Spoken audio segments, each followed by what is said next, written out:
would you rather them like set up on you and then you try to break their board? Would you rather stop them from establishing that board? Hey guys, this is Toooombox. Welcome to MST.TV. I have a very special guest. Thank you for reaching out. Jibriel, I guess you get this right. Brathwaite. Yep. Okay. Got it right. Got it right. How's everyone doing? So, if you guys don't know who he is, if you guys have been seeing Adamancipator pop up here and there in this current format, it's thanks to this gentleman right here, this sexy gentleman right here. And thanks. So, okay, to give you guys a brief intro of who he is, to me, he's like big brain player right here. Awesome deck builder. Bringing this deck back to life. I don't think anyone's really been playing it until you brought it really back out.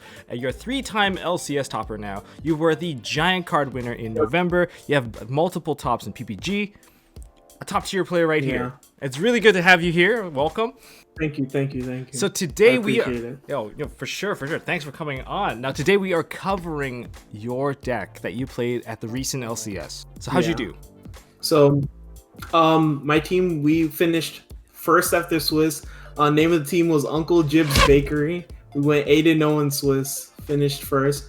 Shout out to my great teammates, first of all, before we get started. Mike Thomas and Nick Petzold, they both piloted Virtual Worlds, and they did very great. And, I had to represent with the Rock deck. So this is what I played this weekend. Rock solid performance. Okay, I feel like I just got a dislike for making a pun there. Really awesome stuff. I'm looking forward to seeing the breakdown of this. There's a lot of things I have questions about. I think a lot of viewers out there, you guys have questions about as well, because how does this operate? This is the current version of the deck. And one of the most curious things here within the Prank Kids Adamanciptor is that there is no fusion spell. So we'll get into that in a bit. I guess no.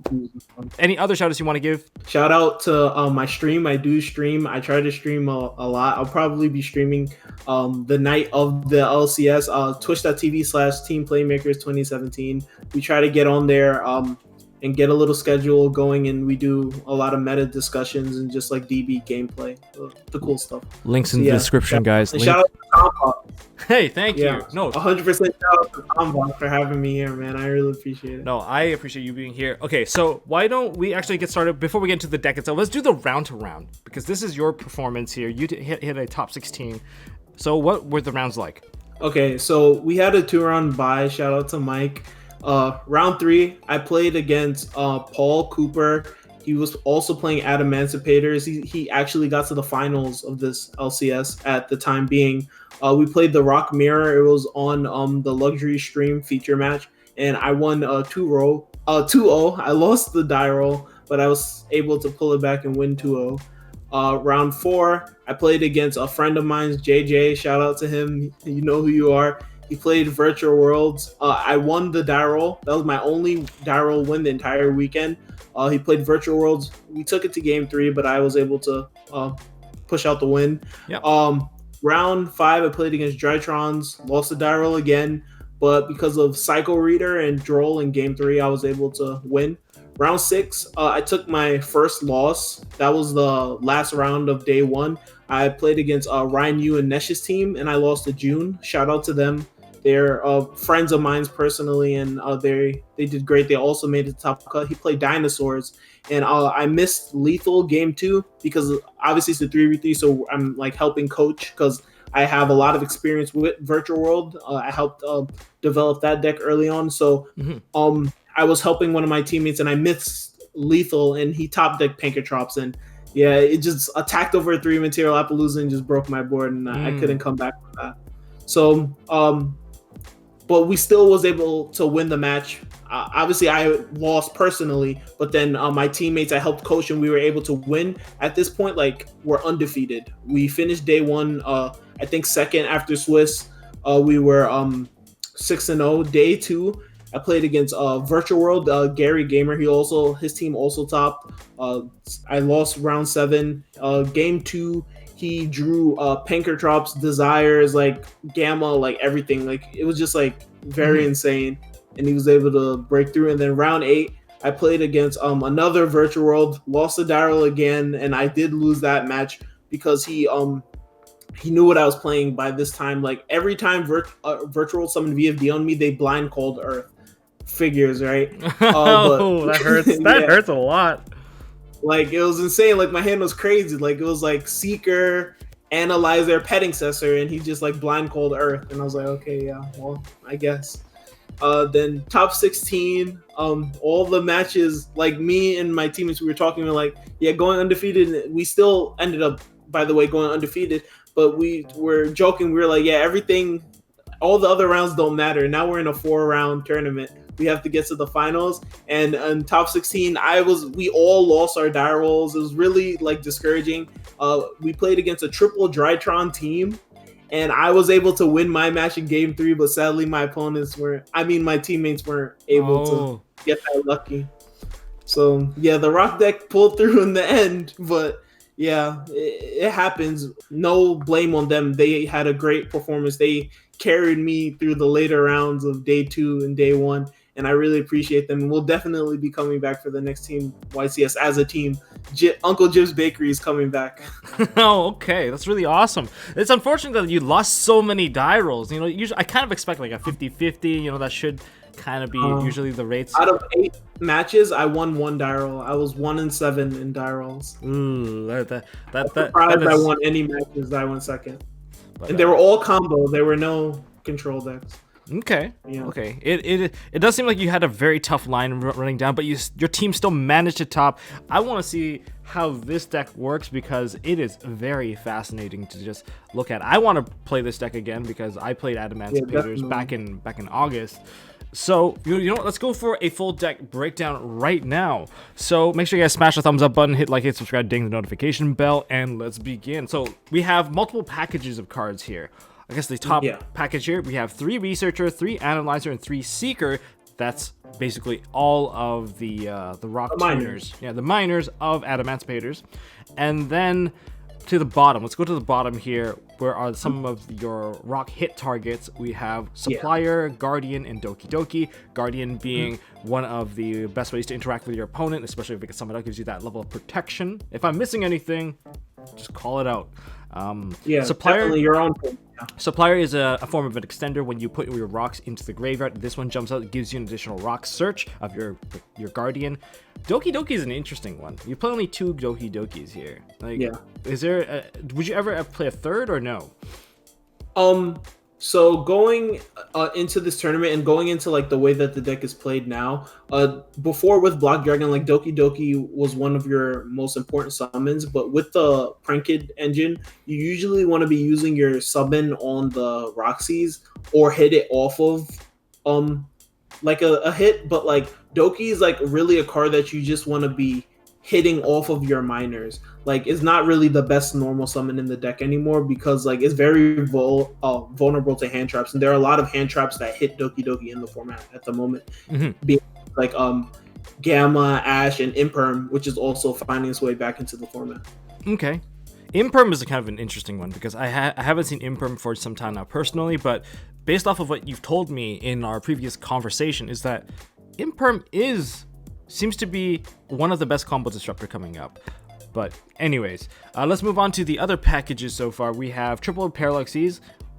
What's your thoughts on here? This is so those are like the level 4 extender package. You can also kind of throw like Shade Brigade in with that. But yeah, so Parallax Seed is kind of like the best level 4 extender in the deck. Basically, you can turn like a Researcher, a Doki Doki, or like even in a worst case scenario, like an Ash into like a card that's in the extra deck being All Mirage, and it just puts 2 level 4 monsters on the board that are going to be turned into a Granite or like a rank 4 ending piece to your board. It's just a really cool card that helps you play through a lot of disruptions and chain blocks cards like Halki Fibrex, which we'll be getting to in the extra deck. 2 copies of Petting Cessor. It was a cool card in theory, but in practice, I don't know if my view is just jaded because I lost so many die rolls, but like going forward, I'd probably cut the Petting Cessors for more hand traps in the main. At least 3 more hand traps in the main I would try to fit, even if I would have to go to like 41 cards, and maybe cut the Upstart Goblin for something else just to make it flow better with 41 cards. But like I would definitely want to try to fit in at least like 3 copies of Nibiru or 3 copies of Impermanence in the main deck going forward. Okay. And then for the part that everyone is wondering about the Prank Kid package, it's 3 Roxy's and 1 Dropsies. So Okay. that is very different than what people have been seeing up until this point for the Prank Kid Adamancipator deck. Usually you see 3 Roxy's, one of each of the elements in the fusion spell. But that was something that I was tinkering with very early on, and that's like the build that basically got quote unquote leaked and people started picking up on it. But through more testing, like the deck developed into a point where like you don't need all those extra brick cards in your deck. Battle Butler is like a cool end, like you just showed it. Like Battle Butler is like a cool card to end on, but the issue with Battle Butler is that you're playing a lot of extra bricks in your deck to get to it, where like a pure Adamancipator deck can just tries to end on Satellite Warrior. So like at that point, you'd rather just play like a pure Adamancipator deck if like your main point of summoning Battle Butler is just like to nuke the board, because like Satellite Warrior does the same thing and you play no bricks in your main deck. Okay. But power of the Prank Kids is like what I tell to say to people and say to my friends, like we joke around, is basically a boneless block dragon. It's just a card that turns into a bunch of other cards when it leaves the field. Okay. It's something that you want to hit off of your miners, and it just turns into 3 free link materials and good levels. Okay. So level 4 and level 2, which are the most optimal levels in this deck for your plays. So yeah, that's the main theory behind the small optimized Prank Kid engine. Very interesting. Then we have the hand trap package. Here we have the Gamma, the Cyframe package, and we have Triple Ash. I think this is more or less self-explanatory in this format. If you haven't paid attention to what, if you're not playing Ash, you're really brave, quote unquote brave.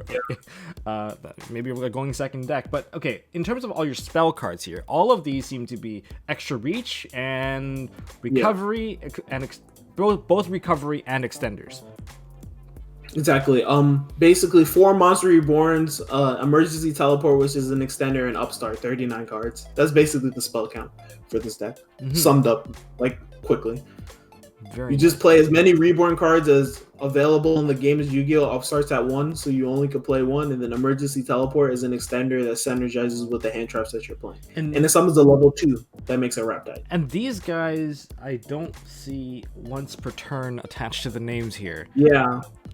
Yes. It's like another thing that some people are doing that I tinkered with early on, and another option for people that want to like make variants to this build is instead of, so like the cool thing about this deck is depending on how you use the Prank Kid engine, you have multiple options. So like another option is instead of playing the Dropsies, you replace it with a Lampsies and you play Leonite in the extra deck. With spoiler alerts, I'm not playing Leonite in the extra deck because Leonite,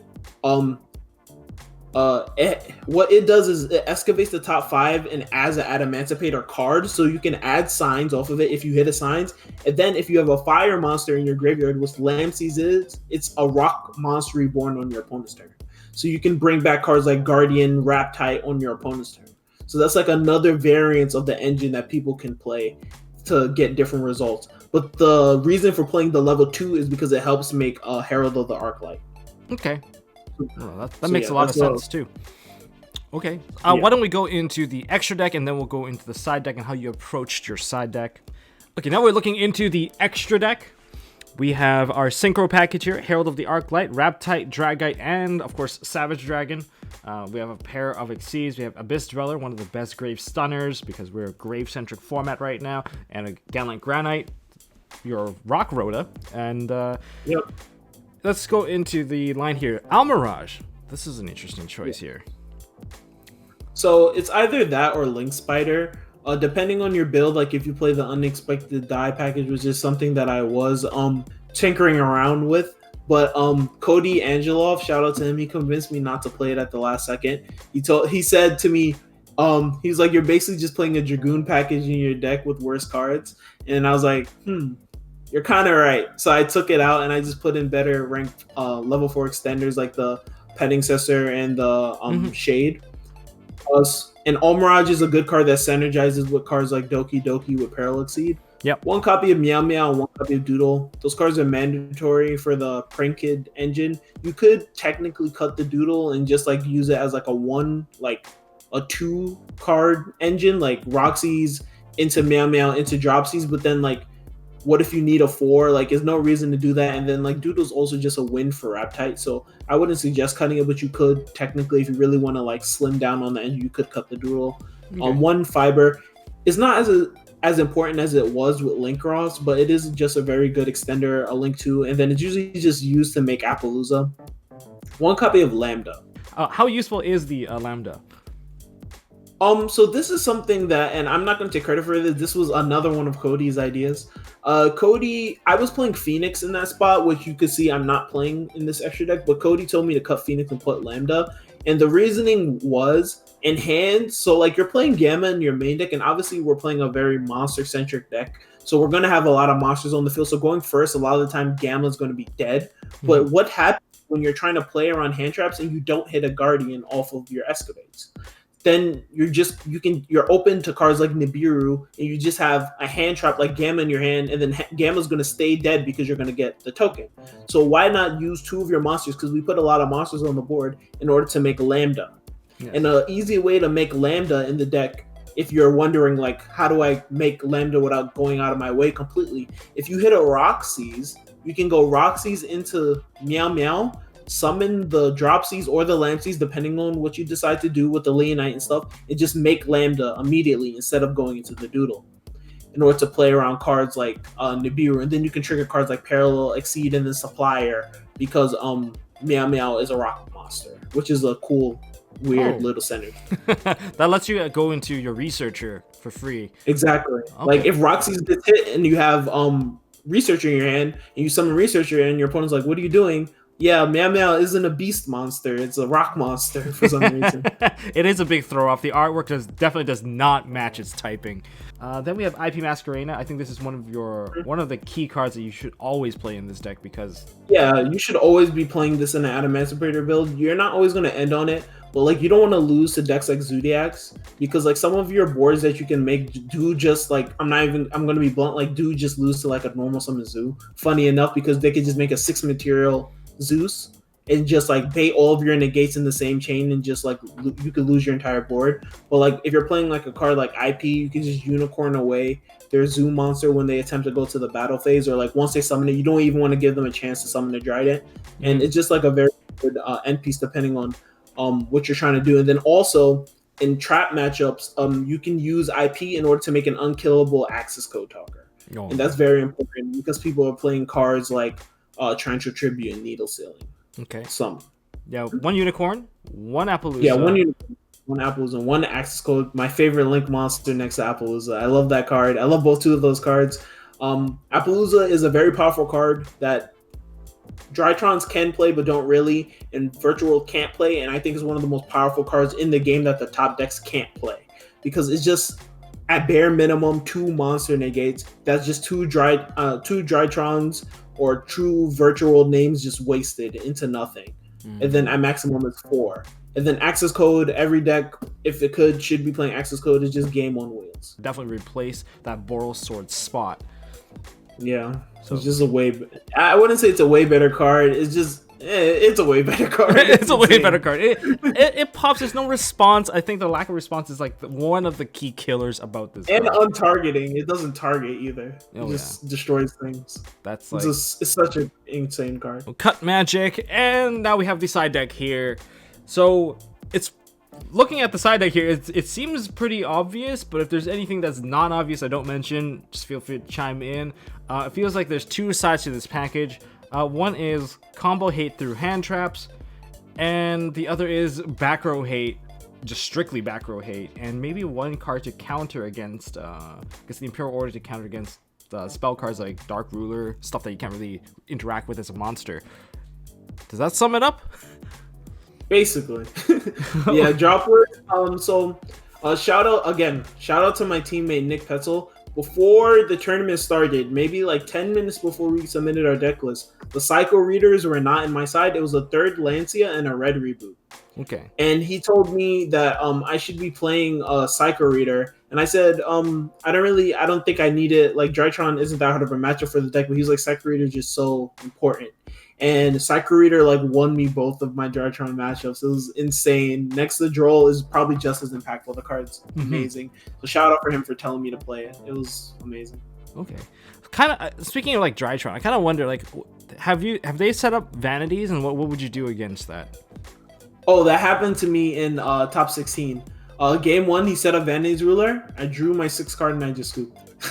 It seems like that is like a kryptonite card. It really depends if people actually play the card or not. Yeah, we didn't expect people to be playing it, but like I guess so. Like the way that we built our deck, and I feel like the way that a lot of like players are building their deck. Like when I talk to like my friends of mine, like Ryan Yu, Cody, people like Justin Singh, like droplets, cards like droplets. The issue with cards like droplets is like, would you rather them like set up on you and then you try to break their board? Like obviously certain times in the format that's like correct, but like right now, would you rather them do that, or would you rather stop them from establishing that board? And we decided that stopping them from establishing the board is probably the best way to go right now in the format, because a lot of the boards right now, if you let them set up, they're unbreakable pretty much. Yeah. Because if you think about it, if a Drytron does this full combo, say it does ultimateness with orange Ava in hand, you droplets the ultimateness, you went neg 1, but then you still have to play through double gamma because orange light send Eva at another orange light. Yeah. Like you're not winning the game. So instead of like doing that, why don't you just stop them from getting there and just flood them out with hand traps? Just let them sit on like 1 or 2 Drytrons, maybe force them into a food show that basically is a... That literally happened game 3 in top 16. I opened Gamma, Cycle Reader, Droll. Oh, goodbye Drytron. I flooded him out. He ended on Link Revo Pass with 2 cards in hand. Yeah, that's brutal. I've been on the other side of that board before, and I can tell you. And is there any of these that you would switch in the future? I think that the side deck was honestly perfect for the event. I don't know how the format will change post Blazing Vortex. Probably post Blazing Vortex, I'll try to fit in a 3rd Lancet because I think Virtual World is really gonna overtake Drytron as like the best deck. That new trap and Tutu are like, they do so much for that deck. Like I heard some people won't play Tutu though. No, I think that's incorrect.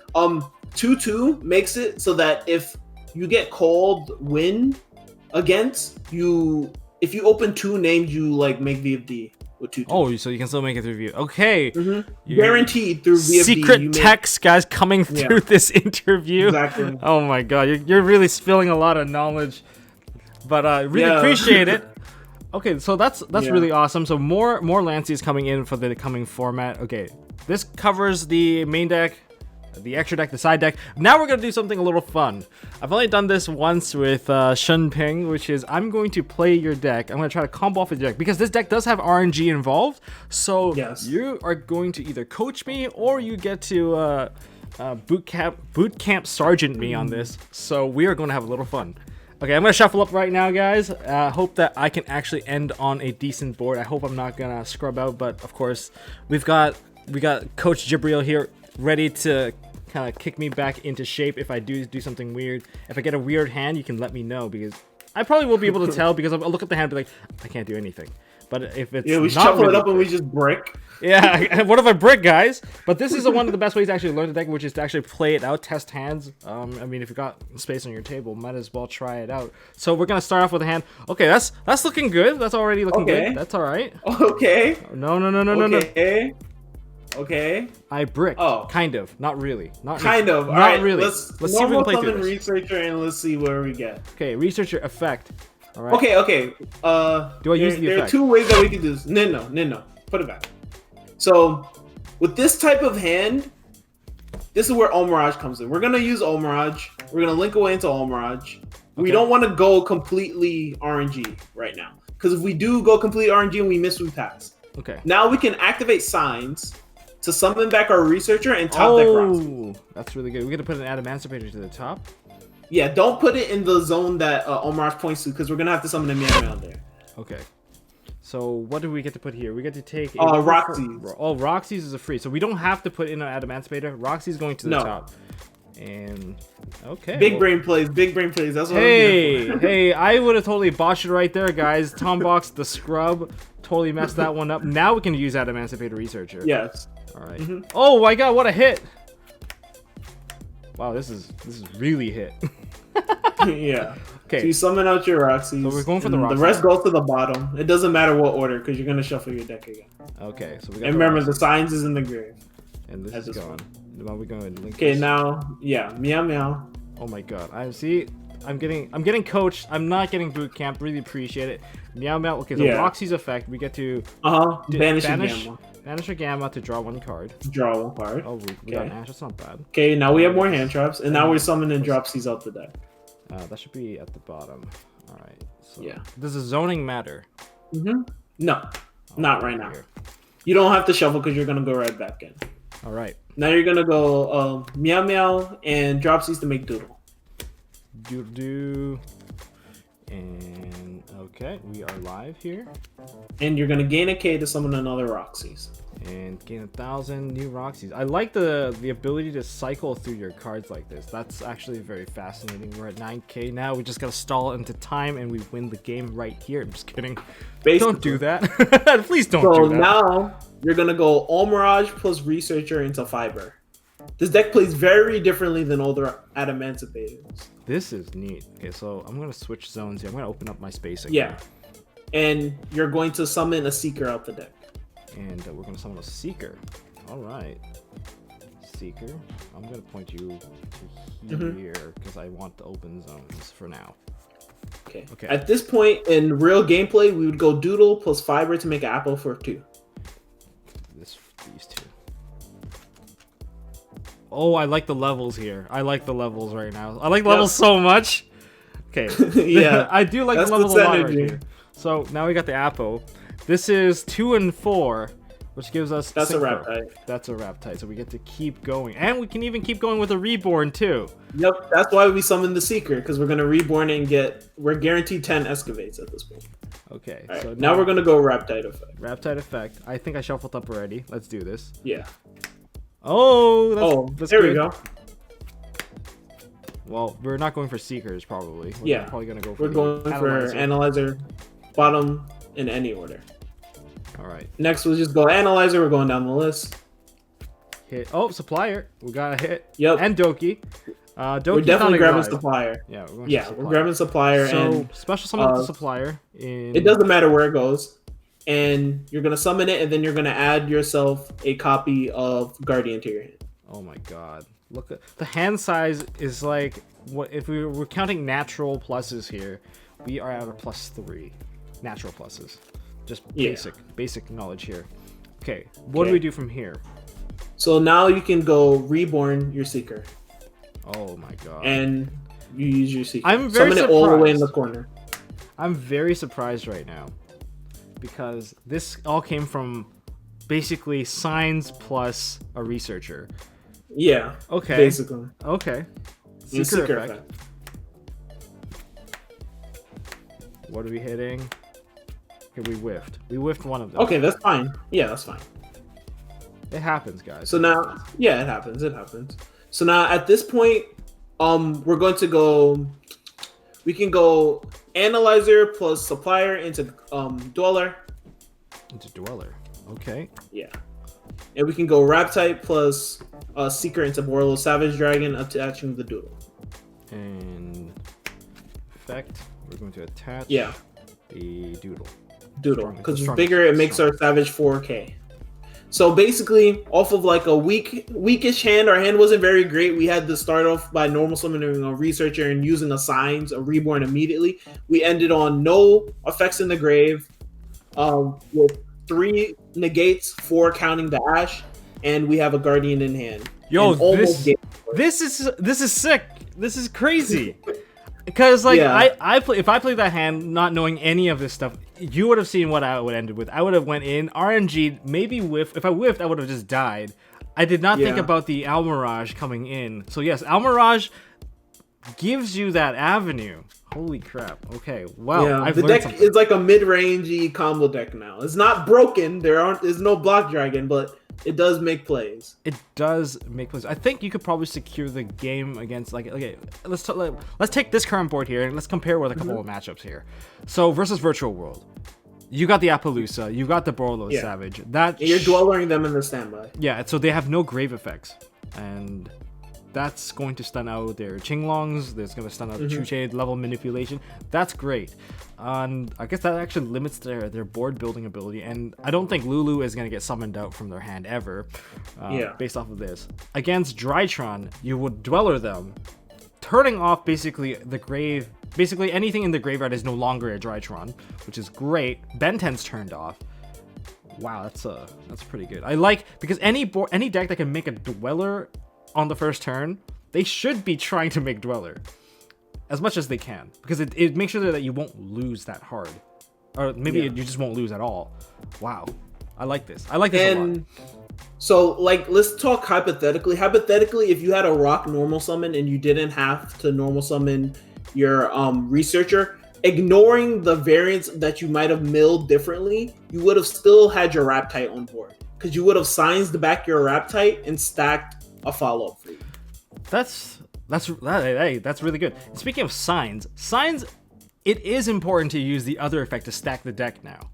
It is so, like, before it was kind of ignored 100%. Before it was more or less ignored. It didn't really matter. But now this thing guarantees and reduces RNG basically down to nothing.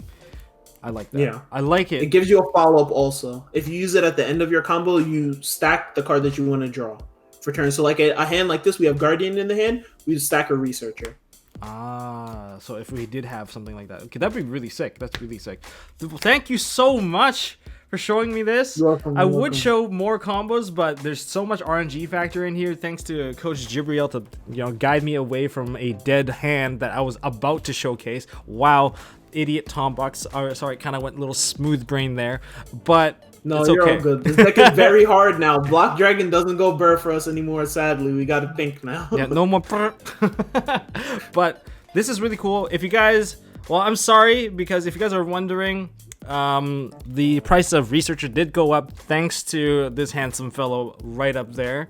Sadly. At least it's not $70. It's not $70. It's still cheaper than Prime. I got my playset before, when I first started testing the deck and it was still on the low. I bought a playset of Researchers for $40. So cheap. Like, yeah, I'm gonna get this card bought out. I'm just gonna buy a playset now. You did. That's the thing. Oh my god. And trust me, guys. If you guys miss Dragon Link, you guys miss Adamancipator, this is a deck that you want to play. It builds Zapalooza, builds the board load.